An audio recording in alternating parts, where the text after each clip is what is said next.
Okay. Did you get to continue? I got to continue. I guess. Yeah. Hello, and welcome to Greek the Week. This program is dedicated to living in the now and to appreciating all life experiences that we go through and using them as life lessons and things to overcome. Today's topic is thinking for a change. And I want to share the screen so we can begin to look at some of the thoughts. And I'll start up here from the big slide one and make it up. Okay, so when I just said to you that we're going to be talking today about thinking for a change, do you find that offensive? Is it kind of a neutral topic? Or do you find it that might be encouraging? Well, in working with federal prisoners and with the at-risk community, I find that a lot of times they can be, have various things that the way we look at things, we use various weights and measures.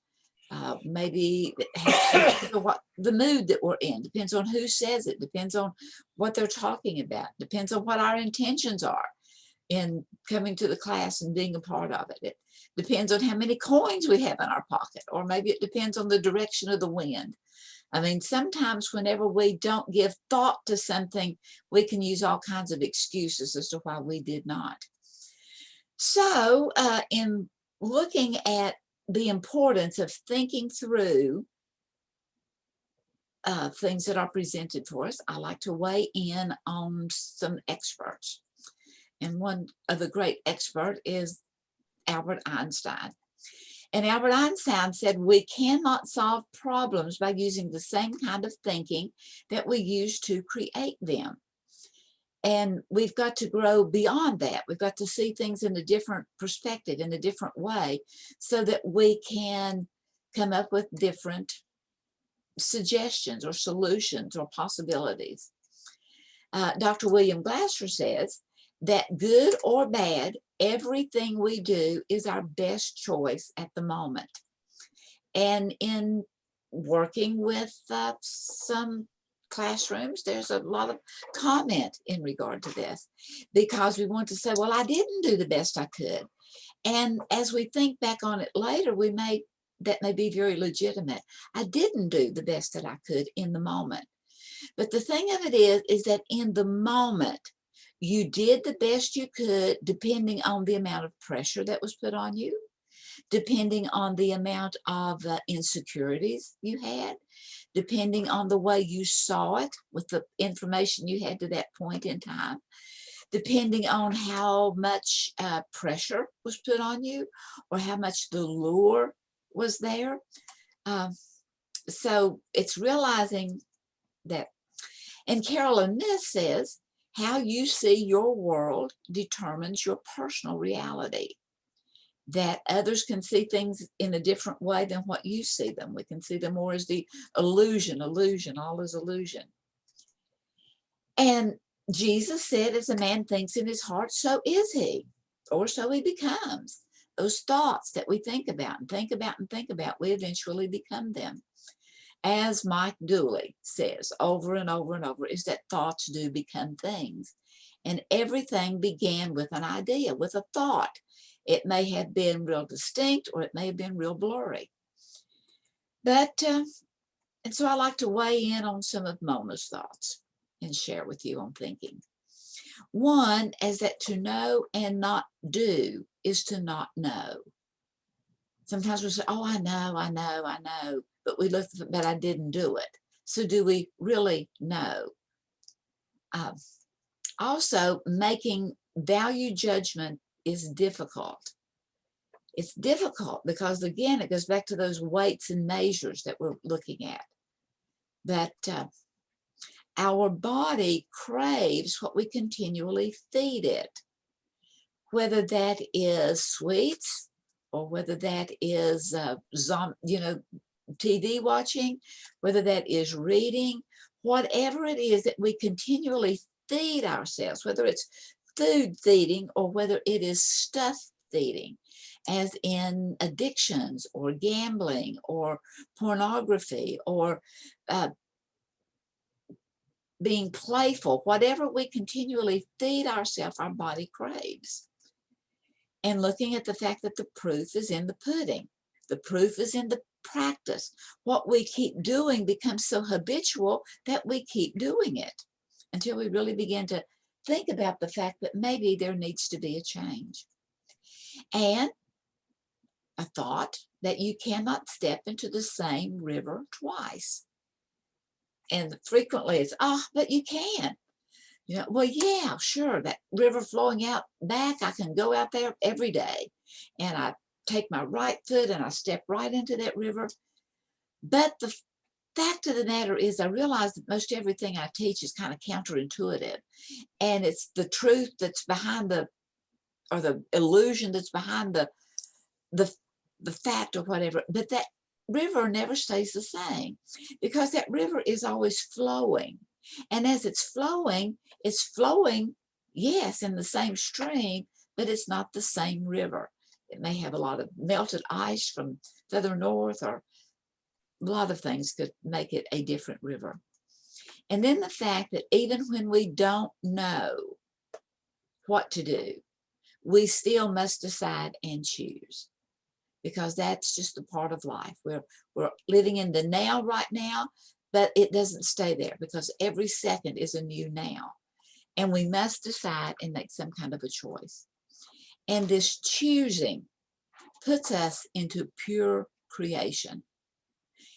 That the ability to choose puts us in the position to do something really powerful and positive, or to negate to doing nothing. So here I have a little chart, is that everything is dependent upon the bottom line. And the bottom line is continually changing. So I came up with this little arithmetic problem of life's arithmetic. And we look at, the dysfunction of our family. And we all have dysfunctional families, because that's just part of human nature, to be flawed and fabulous. And as we're looking at that, it depends, maybe we were teased as children. We have gifts and talents, whether they were natural born or whether we have developed them, that we have had things where we've been put off by and rejected by.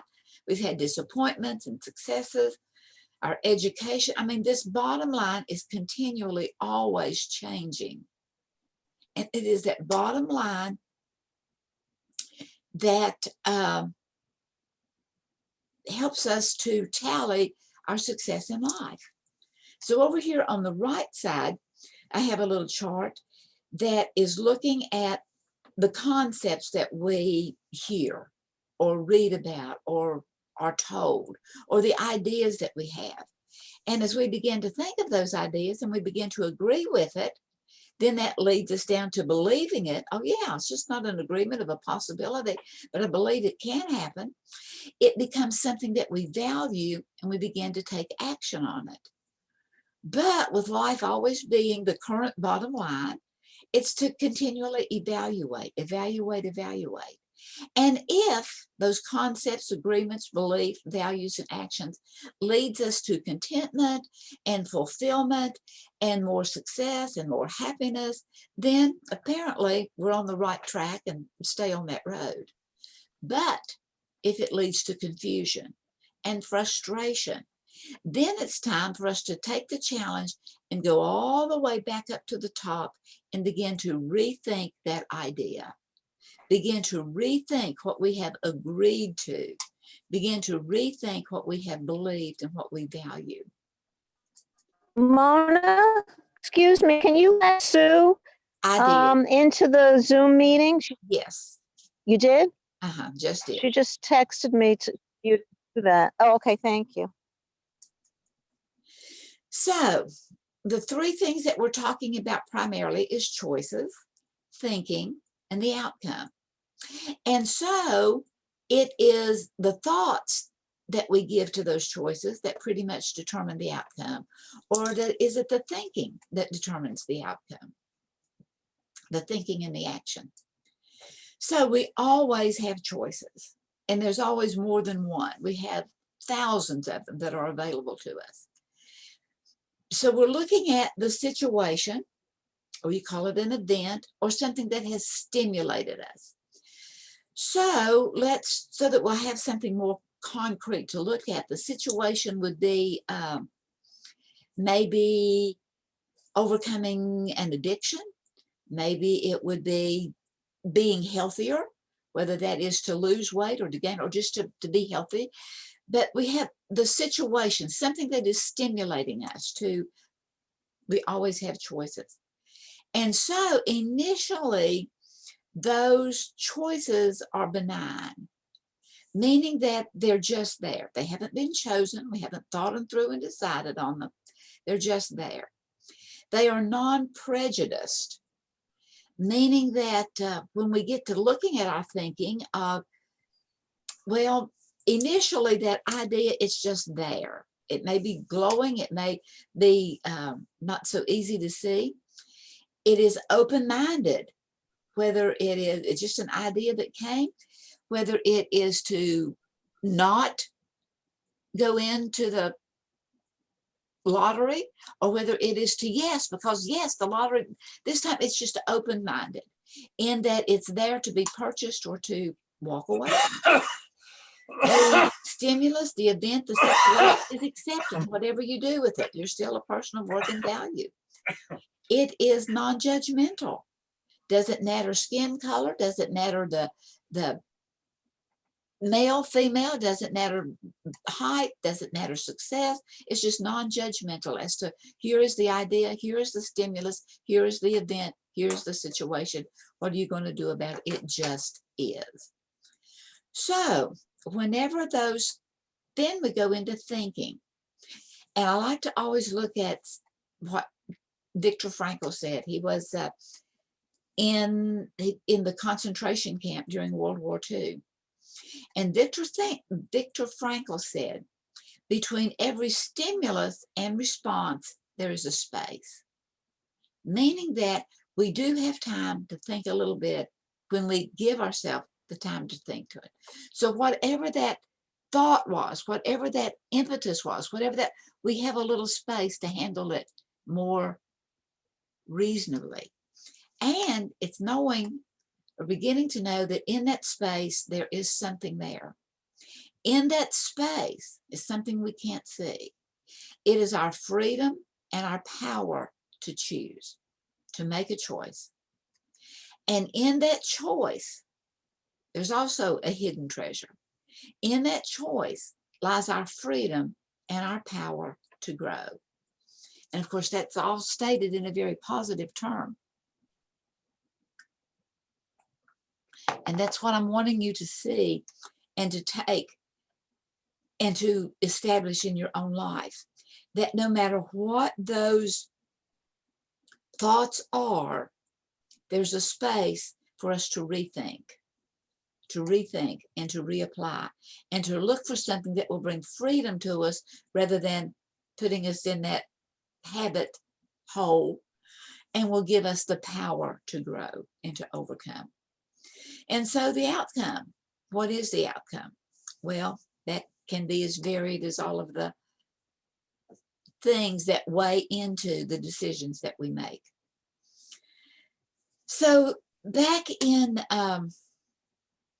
2003, the Hubble telescope and Discovery, they had a camera that was looking at the planet because they began to see, they wanted to see how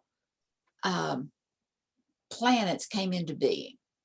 And so Discover, with its cameras, spent 4 months in one area just snapping pictures galore, taking several billions of pictures from that one particular spot because they wanted to see how galaxies are formed from the very beginning until they actually come into galaxies.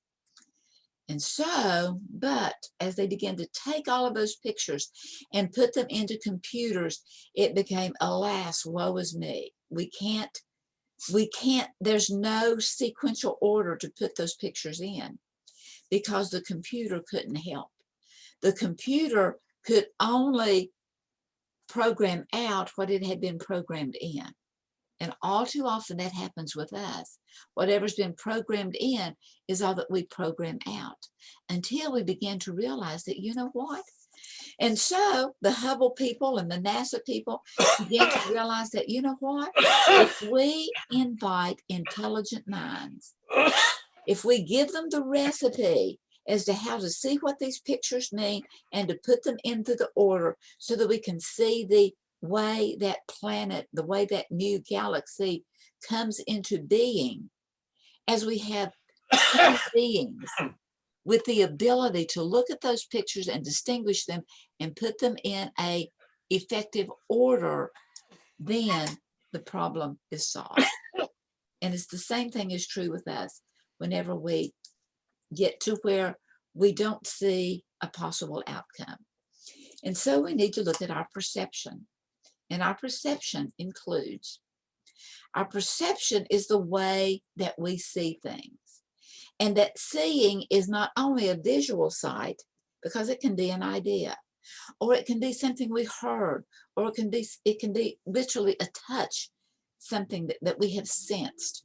But our perception is the way we sense something, the way we see it as being positive, negative, indifferent. Our perception becomes to us our reality. I saw it, I heard it, I felt it, so I know what I'm talking about. Only our perception may be inaccurate. We could have heard incorrectly. We could have seen it incorrectly. Because all of us are subject to perceptual biases, meaning that back to that have it in, have it out, have it in, have it out. As we have had that happen, we have that perceptual bias that I see things and hear things the way I have seen them and have heard them. Perception is colored by our past as well, going back to that arithmetic problem, the life arithmetic, is colored by our past as well as our current experiences. And whether or not we are willing to open our eyes, even to the extent that we can see more as to what the current is trying to tell us. That feedback is how reality interacts with us. Oh, I'm seeing something, hearing something, intuiting something I've never seen before, heard before. So it's that feedback that we're giving ourselves that interacts with who we are and how we are beginning to see it. And our body then adjusts to the way we perceive things.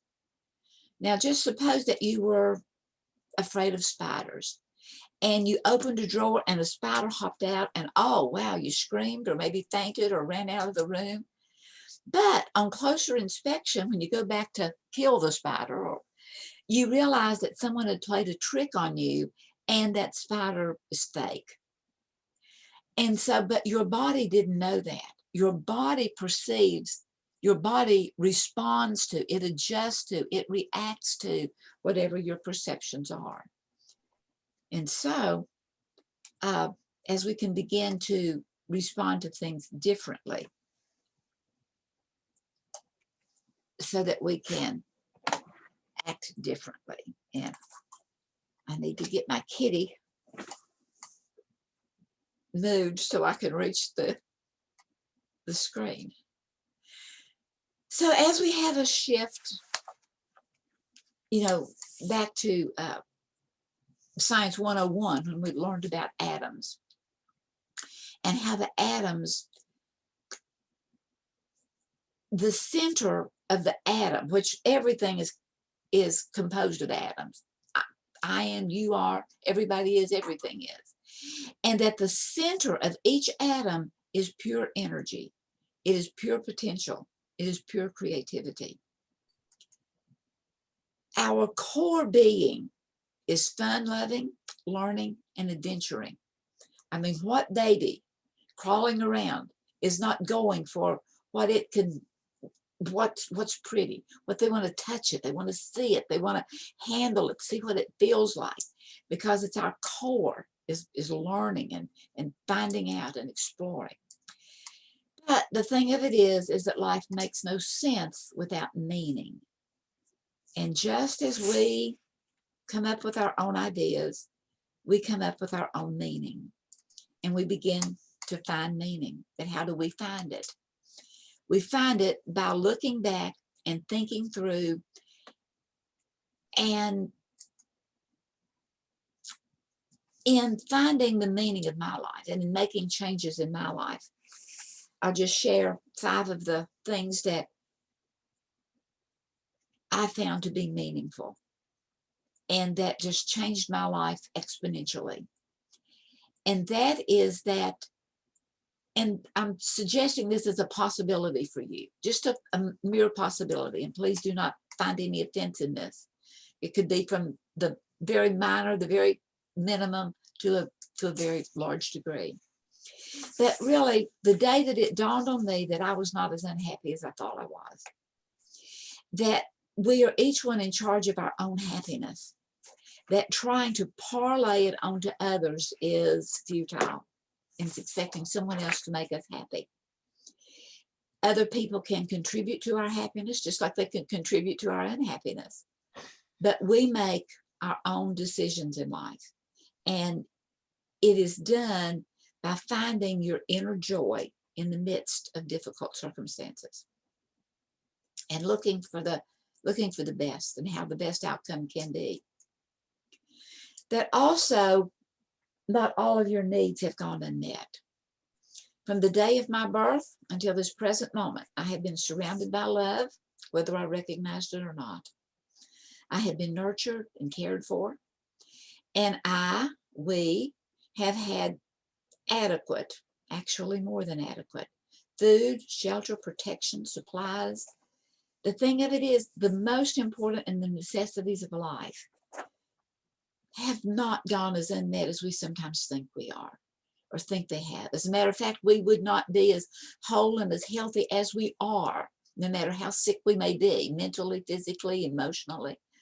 No matter how much those hurts may be, we would not be as healthy as we are had our needs not been met to some degree. And sometimes we see them as being less met on our down days. It's realizing that all we can give or receive is information, and that life, as well as people, as well as circumstances, as well as stimulus, things are always giving us information. How do we receive them? How do we perceive them? How do we then give information? It's realizing that it is okay to not know. We are finite individuals, and the scope of information in this universe is unfathomable. The more we learn about humanity, technology, space, minerals, and on and on and on, the knowledge disparity it grows, and there's a wide gap. And over, we can know, not only is knowing what we know, it's also looking at the expanse of our imagination. And so it's okay to not know, but it's not necessarily okay to not learn and to not be eager to learn. And then also, it is making a choice to not be offended by counter information.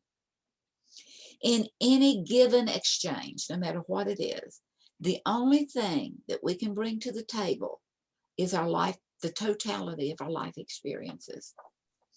Are there UFOs? What about life after death? How did they build those pyramids? There are so many variables, real and imagined, to be put into anyone's slant on any subject. So regardless of the view taken, the worth and value of the individual, ourselves, as well as those that we are communicating with, is still there. And right or wrong, that's all you get to be. Whether that's you personally, whether you're right, all you get to be is right. If you're wrong, all you get to be is wrong. You do not get to be a lesser human being. You do not get to be a superior human being. You just get to be what you currently are. And then looking at and what you can possibly grow into. And we're all growing, even though it in one way or another. And so here on the last thought of finding meaning and seeing that once I took my grandchildren to a butterfly garden, and there was all butterflies in all different stages. There was caterpillars that was gnawing on the leaves, and some butterflies flying around and landing on shoulders and so forth. And there was the pupas and all the different sizes. And my grandson said to me, does that caterpillar know he will be a butterfly? Or does life surprise him? And so, what about you? Do you realize that you are a wonderful human being with potential and creativity, and you are already a wonderful human being, but the potential there is exponential of who we are and who we can become and what we can do. And sometimes life surprises us, but more than not, it surprises us when we have put in some genuine effort. So it's looking at our choices. It's giving space to consider the choices. It's looking, first of all, at the situation, and then giving space to consider all the choices within that stimulus, that event, and then to evaluate the outcome and to look at what need was met and what is still need to be met. So thank you very much for being here. I appreciate you. It's Mona Duncan, DUNKIN @gmail.com. If you'd like to make written comments and send in, or make suggestions for a future show, I would love to hear from you. In the meantime, thank you for being here, and go in peace. And the recording is stopped.